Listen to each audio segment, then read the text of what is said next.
Exam time can seem like the most stressful period of a student's life, and right now young Aussies right around the country are feeling the pressure. 22,000 students are gearing up for their Year 12 tests, with New South Wales already underway. Reach Out, a leading youth mental health service, has launched a national campaign letting students know there's life after Year 12 exams. It's a cause Sally and I, along with notable others, have jumped on board with, sharing messages of encouragement to stressed out little teens. So what else can we do to help kids beat exam stress? For more, we are joined by psychologist Sabina Reid, live from Melbourne. Sabina, some kids really get themselves into a pickle when it comes to their exams. Why is it such a stressful time?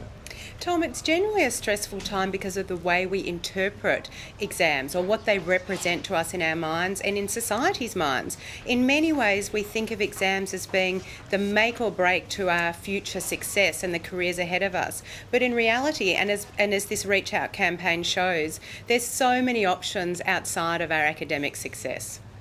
It's hard to know that though at the time because you think that everything rests, on that one exam. What do you tell students? I think it's important to give a dose of reality that while academic success is important, it's only one part to the person, and it only defines us in one way. So although there are some great tips for managing stress at this time, it's not a matter of if we don't do well in our HSC exams or Year 12 exams that we have no options in future life. What's the worst thing that a parent can say to their child about exams? I think the worst thing a parent can say is something around if you don't do well, you'll be a failure. Failure is not an option. It's also not helpful to compare to siblings who may have done these Year 12 exams in previous years. You know, your sister never had this stress, or your brother didn't struggle like you are. The best thing we can do is to empathise with them. So I can see on screen you've got some advice for students, and I can talk through some of that. The best way to study is to study for the way in which you'll be examined. So if you're going to sit a multi-choice exam, practice a multi-choice exam. If you're writing an essay, practice writing an essay.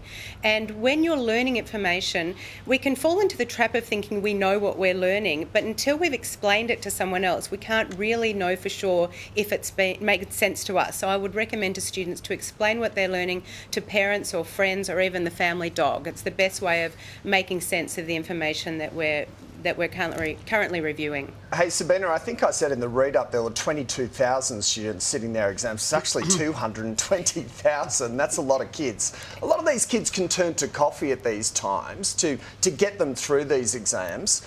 That's a lot of coffee if you're making coffee for kids, so there's good money for you there. But what can actually, this can have an opposite effect on them, right? It absolutely can. It's easy to fall back thinking, oh, I need to do an all-nighter, I haven't studied what I need to study, and grabbing for the coffee, taking NoDoz or similar stimulants. And what we know is that they can have actually adverse effects. They can increase anxiety, reduce memory retention, and have negative health effects. So I would limit intake to 4 cups a day of coffee or caffeine, and not consume any after 4 p.m.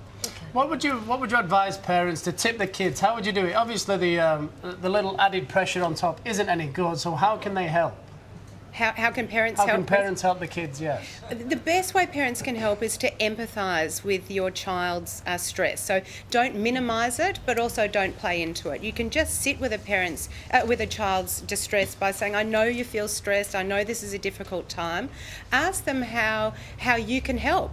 In many ways, parents can support children and also help your children learn how best they can study themselves. Every child is different, but just telling your child you need to do more study, go into your room, do more study, can actually increase a child's anxiety and lead to procrastination when they're just sitting at their desk thinking, I don't know what I'm meant to be doing. Yeah. So help them find ways to navigate how they best study. Are they visual learners? Are they better when they read? Explaining to people what they're learning. So there's an individual variant at play here. Sabina, great advice. It sounds like we're going to have a lot of smart dogs as well.